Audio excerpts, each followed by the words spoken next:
Okay, good morning children. How are you Nana? అందరూ బాగున్నారు కదా? ఓకే, ఎస్టర్డే క్లాస్ మనం 2.3లో సెకండ్ లెసన్ 2.3లో ఉన్న క్వశ్చన్స్ మొత్తం చెప్పాము. మరి దానికి హోంవర్క్ రాయమని చెప్పాను. ఓకే, అందరూ రాయండి. Next today topic is playing with numbers. Books open చేయండి అమ్మా. పేజ్ నెంబర్ 28 ఒకసారి చూడండి. ప్లేయింగ్ విత్ నెంబర్స్, అంకెలతోటి ఆట. అంకెలతోటి ఆట ఎలా ఉంటుందో ఒకసారి చూద్దాము. Hasri wants to distribute chocolate to her classmates on her birthday. Her father brought a box of 125 chocolate. There are 25 students in our class. చూడండి, హాస్ని అనే అమ్మాయి యొక్క బర్త్డే జరుగుతుంటే జస్ట్ వాళ్ళ నాన్నగారు ఒక 125 చాక్లెట్స్ తీసుకొచ్చి అమ్మ మీ క్లాస్ రూమ్లో ఉన్న పిల్లలందరికీ పంచాలని చెప్పాడు. అప్పుడు మరి వాళ్ళ క్లాస్ రూమ్లో ఎంతమంది ఉన్నారు? 25 మెంబర్స్ స్టూడెంట్స్ ఉన్నారు. టోటల్ చాక్లెట్స్ ఏమో 125 ఉంది. ఇప్పుడు ఏం చేస్తుంది? ఒక్కొక్కరికి 5 చాక్లెట్ వచ్చేటట్టుగా ఇచ్చింది. అంటే దట్ మీన్స్ డిస్ట్రిబ్యూషన్ చేసింది. అంటే ఇక్కడికి 5 అనే ఒక అంకెతో ఏం చేస్తున్నారు? ఆట ఆడుతున్నారు. ప్రతి ఒక్కరికి 5 వచ్చినట్టు. ఒకవేళ అలా కాదు, ఇప్పుడు 25 చాక్లెట్స్ మాత్రం డాడీ తెచ్చినప్పుడు ఒక్కొక్కరికి ఒక్కొక్క చాక్లెట్ ఇస్తారు కాబట్టి ఆ విధంగా తాను ఒక్కొక్కటి అనుకుంటా. 2 ఇచ్చినప్పుడు 2 వచ్చినట్టుగా, 3 వచ్చినప్పుడు 3. అలాగే ప్రతిసారి ఏం చేస్తారంటే అది ఒక ఆటలాగా, ఒక గేమ్ లాగా దాన్ని ఉపయోగిస్తున్నారు. అలాగే మనం ప్రతిసారి how many days in week అన్నప్పుడు వీక్ అన్నప్పుడల్లా ఏం చేస్తారు? 7 days అంటారు. మంత్ అన్నప్పుడల్లా 30 days అంటారు. అలాగే 2 weeks అన్నప్పుడు ఏం చెప్తారు? 14. ఇలా ప్రతిసారి ఏదో ఒక సందర్భంలో మనం అంకెల్ని ఉపయోగిస్తూ ఉంటాం. Okay, how many days as in the 1 year అన్నప్పుడు ఏం చేస్తారు? 365 days. ఇలా ప్రతి సందర్భంలో మనం అంకెలను ఉపయోగిస్తూ ఉంటాం. అలాగే నెంబర్స్ని పేజెస్ని టర్న్ చేసేటప్పుడు, ఇలా ప్రతి సందర్భంలో మనం టేబుల్స్ వేసేటప్పుడు, ఎడిషన్, సబ్ట్రాక్షన్, మల్టిప్లికేషన్, డివిజన్ లాంటి లెక్కలు చేసినప్పుడు కూడా ప్రతి సందర్భంలో మనం ఏం చేస్తుంటే ఖచ్చితంగా నెంబర్స్ని యూజ్ చేస్తూ ఉంటాం. ఓకే, ఎక్కడికి వెళ్ళినా కానీ ప్రతిసారి ఏం చేస్తారు? ఇది ఒక డజన్ అరటిపళ్ళు కావాలనుకున్నా కానీ, లేకపోతే ఏదైనా గ్రామానికి వెళ్ళేటప్పుడు టికెట్ తీసుకోవాలనుకున్నా కానీ, మన దగ్గర ఉన్న అమౌంట్ని కౌంట్ చేసుకునే సందర్భాలు కానీ, లేదా ఒక స్టేట్ యొక్క పాపులేషను, ఒక విలేజ్ యొక్క పాపులేషను, ఇలా ప్రతి సందర్భంలో మనం ఏం చేస్తాం? అంకెలను యూజ్ చేస్తూ ఉంటాము. ఓకేనా? ఒక్కో సందర్భంలో వచ్చిన నెంబరే 10 రావచ్చు. ఫర్ ఎగ్జాంపుల్ 10 అంటే మన స్కూల్లో మొత్తం చిల్డ్రన్ ఎంతమంది ఉన్నారంటే 111 అంటే ఒక వచ్చిన నెంబరే 3 టైం ఉపయోగించడం, లేదా ఒక్కొక్క అంకె ఒక్కొక్కసారి ఉపయోగించే పద్ధతి. ఇలా ప్రతి సందర్భంలోనూ అంటే ఏదో ఒక సందర్భంలో ఖచ్చితంగా మనం అంకెలను ఉపయోగిస్తూ ఉంటారు. ఓకే, నెక్స్ట్ చూద్దాం. ఇక్కడ చూడండి, ఒక అమ్మాయి ఏం చేస్తుంది? చాక్లెట్లు కౌంట్ చేస్తుంది. చూడండి, అంటే వాళ్ళ డాడీ తెచ్చిన చాక్లెట్ 125 ఉంది కదా. ఇప్పుడు ఏం చేస్తుందంటే ఒక్కొక్కళ్ళకి 5 చాక్లెట్స్ ఇవ్వాలనే ఉద్దేశంతో ముందుగానే తన చేస్తే ఒక కుప్పలాగా పేర్చుకుంటుంది. ఇక్కడ 5, ఇక్కడ 5, ఇక్కడ 5, ఇక్కడ 25 మెంబర్స్ పెట్టి ఒక్కొక్కరు పిలిచి ఇవ్వచ్చేమో. నెక్స్ట్ ఇందులో topic divisibility rule. Very important chapter నాన్న ఇది. డివిజిబిలిటీ రూల్స్ ఇందులో మనకి ఇచ్చిన వరకు చెప్తా. అసలు చాలా ఉంటాయి. 2, 3, 4, 5, 6, 8, 10, 11 ఇలా ఉంటాయి. మరి ఇందులో ఇచ్చినంతవరకు చూద్దాం. మీకు ఎంతవరకు అవసరం అంతవరకు ఇచ్చి ఉంటాడు. సో చూద్దాం. First of all divisibility by 2 యొక్క రూల్ అనమాట. డివిజిబిలిటీ బై 2 యొక్క రూల్ ఎలా ఉంటుంది? First one divisibility rule. A number, అందరూ నీట్గా రాసుకోండి. A number is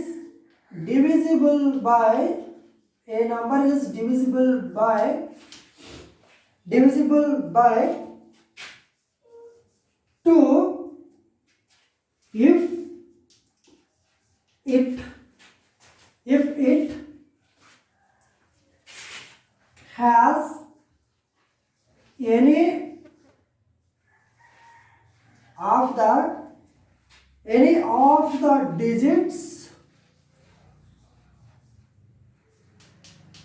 of the digits 0, 2, 4, 6, 8 in its ones place. ఇక్కడ ఈ సందర్భాలు ఏంటంటే ఒకసారి బాగా గుర్తుపెట్టుకోండి. ఒకటే గుర్తు. డివిజిబిలిటీ రూల్ మనం వినియోగిస్తున్నాం అంటే ఖచ్చితంగా అసలు లెక్క చేయకూడదు, చేయకుండానే ఇది 2 టేబుల్ పోతే పోతుంది, దర్శనం అంతే. సో చెప్పాలి హౌ ఇస్ ఇట్ పాసిబుల్, అసలు లెక్క చేయకుండా ఇది మనకి రిమైండర్ ఏదైనా ఒక లెక్క చేసినప్పుడు డివిజన్ చేసినప్పుడు రిమైండర్ 0 వచ్చినట్లయితే దాన్ని ఏం చేస్తామంటే అవును లెక్క మొత్తం కంప్లీట్ అయిందంట. ఒకవేళ రిమైండర్ 0 రాకుండా ఎంతో కొంత మిగులుతుంది కానట్టు. ఇప్పుడు చూడండి, a number is divisible by 2 if it has any of the digits 0, 2, 4, 6, 8 in its ones place. ఒకళ్ళ స్థానంలో మనం చాలా అంకెలు తీసుకుంటాం కదా, ఆ నెంబర్స్ తీసుకుని ఒక నెంబర్ ఏదైనా ఒక నెంబర్ తీసుకుని దాన్ని 1s, 10s, 100s అలా ప్లేస్ కౌంట్ చేసుకున్నప్పుడు 1s ప్లేస్లో 0 కానీ 2 కానీ 4 కానీ 6 కానీ 8 కానీ ఉన్నట్లుగా అప్పుడు ఏం చెప్తారో డివిజిబిలిటీ బై 2 అనే దాన్ని మనం యూజ్ చేస్తాం అంటే. ఫర్ ఎగ్జాంపుల్ చూద్దాం, 840, 962, 1014. ఓకే, మీ ఇష్టం పెద్ద నెంబర్ ఏదైనా వేసుకోవచ్చు.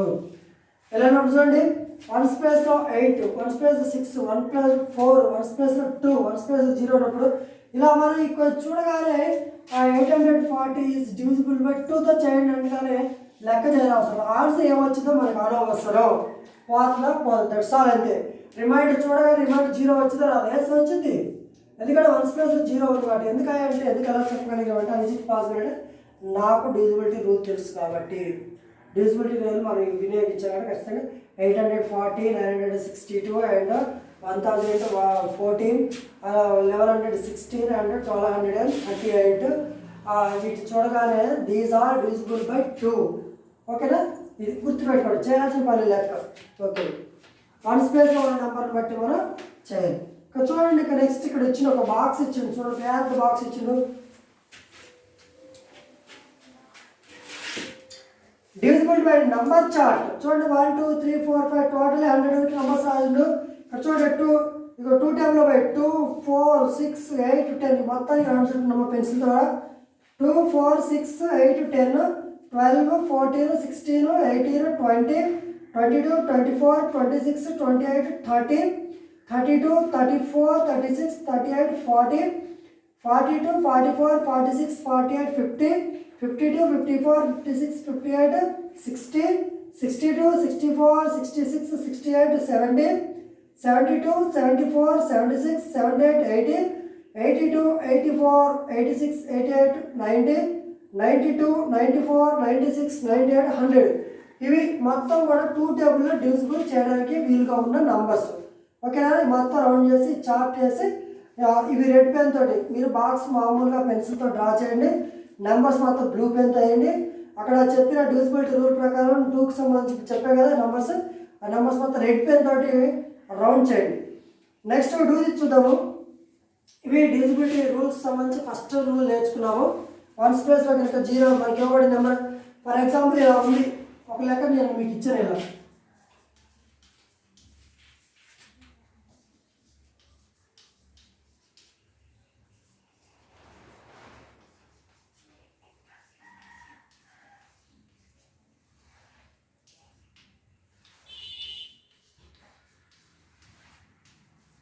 ఇలా ఇవ్వబడినప్పుడు ఆ డివిజిబిలిటీ రూల్ యూజ్ చేస్తూ మీరు డివిజిబిలిటీ రూల్ యూజ్ చేస్తూ 2 యూజ్ చేస్తూ లెక్క చేయకుండా చెప్పగలగాలి. అప్పుడు ఏం చెప్తారు, 1s ప్లేస్లో 8 ఉంది కాబట్టి divisibility by 2. 1s place second 1s place as a 1, there is no divisible by 2 కాబట్టి దీని ఏం చేస్తారు, నో. నెక్స్ట్ ఇది ఎస్ అవుతుంది, ఇది కూడా ఎస్ అవుతుంది. లాస్ట్ 1 నో, ఎందుకంటే మనం చదువుకున్న దాంట్లో ఇంతకుముందు నేర్చుకున్న డెఫినేషన్లో 1s ప్లేస్లో 0, 1, 2, 4, 6, 8 మాత్రమే, కానీ ఇక్కడ 1 వచ్చింది, ఇక్కడ 3 వచ్చింది కాబట్టి it is not impossible. Okay అమ్మా. Next do this. First one 953, 9534, 900, 452 divisible by 2. Also check by actual division. ముందు ఇప్పుడు ఏం చెప్తాడంటే డివిజిబిలిటీ రూల్ యూజ్ చేయండి. First of all use the divisibility rule. Use the divisibility rule 2 use చేస్తూ 953 not divisible by 2. Second one ఎందుకంటే 1+3 ఉంది కాబట్టి 9534 yes divisible by 2. Next 900 this is also divisible by 2. 452 divisible by 2. Okay ఇక్కడ మీరు divisibility rule మాత్రం use చేస్తూ అవునా కాదా చెప్పారు. మరి ఇప్పుడు యాక్చువల్ డివిజన్ చేయమంటాడు. మీరు చెప్పారు కదా నిజమా కాదా చూద్దాం. మరి first one 953 is divided by 2 table use చేయండి 953. ఓకే 2 టేబుల్ మీకు వస్తున్న divisions. Okay 2 4s are 8 1 5 2 7s are 14 1 వస్తుంది 3 ఇంచండి 2 6s are 12. రిమైండర్ ఇక్కడ 0 రాదు అవునా కాదు 0 రాలేదు కాబట్టి it is not divisible by 2 అని ఫస్ట్ రాసాం. Okay next not divisible by 2 మళ్ళీ రాసుకోవచ్చు not divisible by 2 table. Next 9534 2 4s are 8 1 5 దించండి 2 7s are 14 1 2 6s are 12 1 last number 2 4s are 2 7s are 14.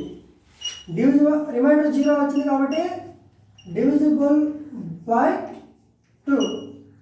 Next మీరు 900 అలాగే 452 కూడా యాక్చువల్ డివిజన్ చేయండి. Same board మీద ఉన్నట్టుగా ఎక్కించుకొని ఈ 2 క్వశ్చన్స్కి ఆన్సర్ రాసిన తర్వాత 900 అలాగే 452ని 2 టేబుల్ తోటి డివిజన్ చేయండి. ఓకేనా డివిజన్ చేస్తే రిమైండర్ 0 వస్తాయి. నో ప్రాబ్లం రాసుకోండి నీట్గా రాసుకోండి.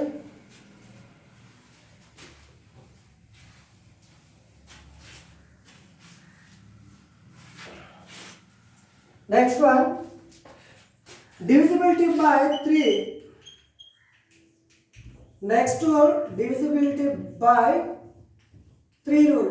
థర్డ్ రూల్ చూద్దాం ఒకసారి. థర్డ్ రూల్ ఎలా ఉంటుందో.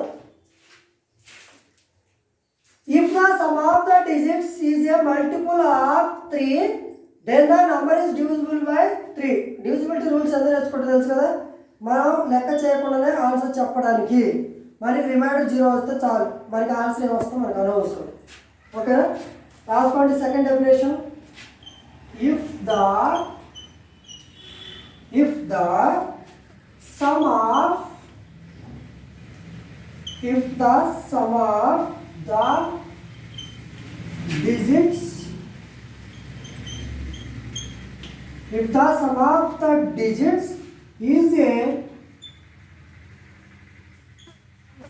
is a multiple of 3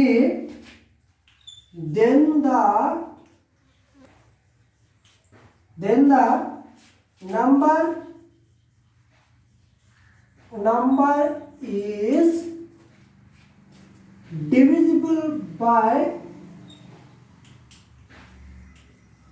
divisible by 3. What is the definition? If the sum of the digits is a multiple of 3 then the number is divisible by 3.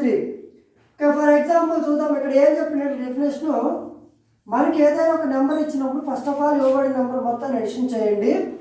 ఆ edition చేయగా వచ్చిన నెంబర్ని first of all మీరు 3 టేబుల్తో division చేసినట్లయితే yes reminder 0 వచ్చినప్పుడు మొత్తం మీకు ఇవ్వబడిన లెక్క మొత్తం కూడా 3 టేబుల్ డివిజన్ చేయబడుతుంది. ఫర్ ఎగ్జాంపుల్ 21 ఇచ్చిన అనుకుందాం. 21 3 టేబుల్ డివిజన్ పోతే ఏమో అప్పుడు ఏం చేయాలి 2 + 1 = 3. ఇప్పుడు ఈ 3ని ఏం చేస్తారంటే 3ని 3 టేబుల్తో డివిజన్ చేయండి. డివిజన్ చేస్తే వస్తుంది 3 1 3. మనకి కొన్ని చూడగానే అయిపోయింది. ఒకప్పుడు ఏం చేస్తా so 21 is divisible by 3. Okay, మరి ఇలా ఉన్నది. మరి ఫర్ ఎగ్జాంపుల్ కొన్ని తీసుకుందాం మనం. ఇది సింపుల్ కాదు కదా. ఫస్ట్ వన్ 8, 5, 3, 2 అన్న ఒక నెంబర్ ఉంది. డివిజిబుల్ రూల్ యూజ్ చేయండి. Use the divisible rule. Divisible by 3 అనుకోండి. ఇప్పుడు 8 plus 5 plus 3 plus 2, 8 plus 5 13, 13 plus 3 16, 16 plus 2 18. ఇప్పుడు 18 డివైడెడ్ బై 3. 18 3 టైమ్స్ చేస్తే వస్తే 8 3 6 18 0. అప్పుడు ఏం చెప్తారు? 8532 is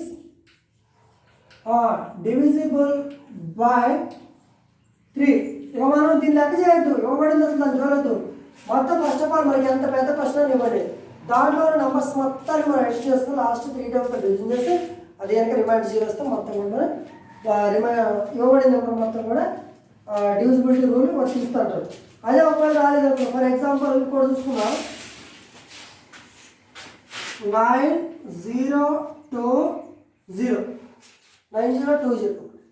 9020 use the divisible by 3. Use the divisible by 3 అనుకుందాం. First of all 9 plus 0 plus 2 plus 0 is equal 11. 11 divided by 3 చేసినప్పుడు 11 is not divisible by 3. So given number is not divisible by 3 ఇలా రాస్తాం. ఇక్కడ ఇవ్వబడిన నెంబర్, ఇక్కడ ఈ number 18 వచ్చింది కాబట్టి దాన్ని 3తో డివిజన్ చేస్తాం. రిమైండర్ 0 వచ్చింది కాబట్టి ఎస్ అని రాస్తాం, కానీ నో అని రాస్తాం. ఇలా రానప్పుడు ఓకేనామా. ఇంతటితో ఈ క్లాస్ ఫినిష్ అవుతుంది. మరి ఈరోజు first chapter, third chapter start చేసాం కాబట్టి ఖచ్చితంగా అందరూ ఈ రూల్స్ వెరీ వెరీ ఇంపార్టెంట్. ఇవాళ 2 రూల్స్ అయిపోయినాయి, డివిజిబిలిటీ 2, 3. ఈ రూల్స్ ఖచ్చితంగా అందరూ చూడకుండా రావాలి. అలాగే ఈ బాక్స్ కూడా పర్ఫెక్ట్ రాయండి. పర్ఫెక్ట్ రాసిందాక ఎలా చేయాలో అలా చెప్పాను కదా, పర్ఫెక్ట్ రాసేయండి. తర్వాత పేజీ నెంబర్ 30లో డూ తీసుకుని చూడండి. ఇందాక సేమ్ ఇదే మోడల్ బోర్డు మీద నేను చెప్పిన విధంగా ఇక్కడ ఇవ్వబడిన డూ తీసుకులో ఇవ్వబడిన నెంబర్స్ మొత్తం ఎడిషన్ చేసుకొని ఆ వచ్చిన నెంబర్ 3 టేబుల్తో డివిజన్ చేసి రిమైండర్ 0 వస్తే ఇవ్వబడిన నెంబర్ డివిజిబిలిటీ బై 3 అన్నాడు, లేకపోతే నాట్ డివిజిబుల్ బై 3 అన్నాడు. ఈ 3 క్వశ్చన్స్ ఓకేనా. రేపు మనం డివిజిబిలిటీ బై 6 గురించి నేర్చుకుందాం. 6 గురించి నేర్చుకుందాం కాబట్టి అందరూ కూడా పర్ఫెక్ట్ ఈ 2 నేర్చుకోండి. ఈ 2 వస్తేనే 6 ఎలా చేయాలో తెలిసిద్ది.